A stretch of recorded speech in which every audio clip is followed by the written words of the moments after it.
araw mga kababayan, ako po nga si Wenzel Kyle P. Rosasenya.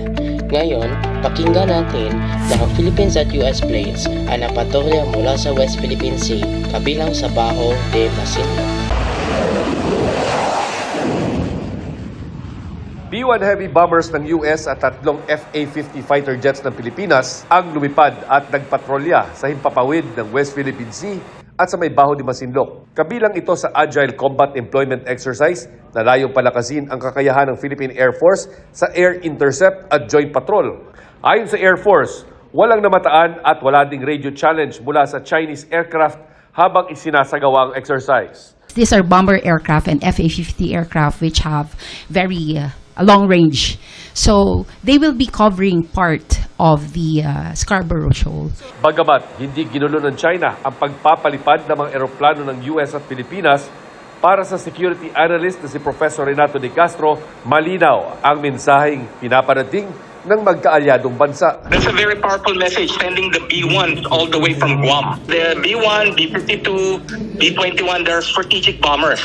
They could use it to fire cruise missiles against the Chinese artificial islands or even sa Chinese coast. Sa isang pahayag, sinabi ng China's Southern Theater Air Force na ang ginawang joint patrol ng Pilipinas kasamang isang external country ay sinasadyang pagsira sa kapayapaan at katatagan ng South China Sea.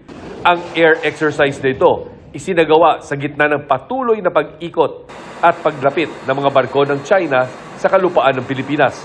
Tulad ng higanteng barkong ito ng Chinese Navy warship na namataan sa Sulu Sea, malapit sa Basilan. May kasama pa itong isang warship at isang oil tanker. Ayon sa Philippine Navy, mula Bajo de Masinloc, binundutan ng BRP Jose Rizal Frigate ang isang Jiangkai Class 2 missile frigate hanggang Mindoro, kung saan isa pang Chinese warship at oil tanker ang sumalubong.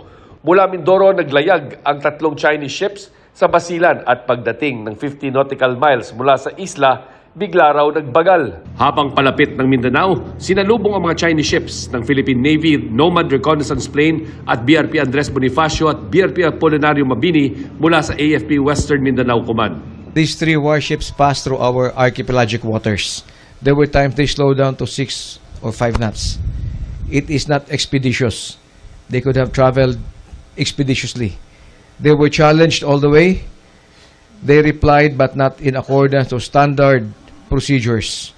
Ayon sa isang security analyst, kung titingnan, lagpas na sa kanilang 10-dash line ang ikinikilos ng mga barko ng China. They're moving into our archipelagic waters.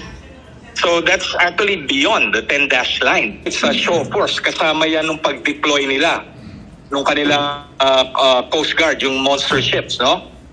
Lalo na talagang mainit na ulo nila sa atin, yung pag-deployment ng Typhoon, yung kinagigigil nila, yung arresto ng alleged mga Chinese spies. Lang po ang video natin ngayon mga Pilipino. Tandaan natin na ang West Philippine Sea ay galing sa atin. Back of China, sa amin ang West Philippine Sea.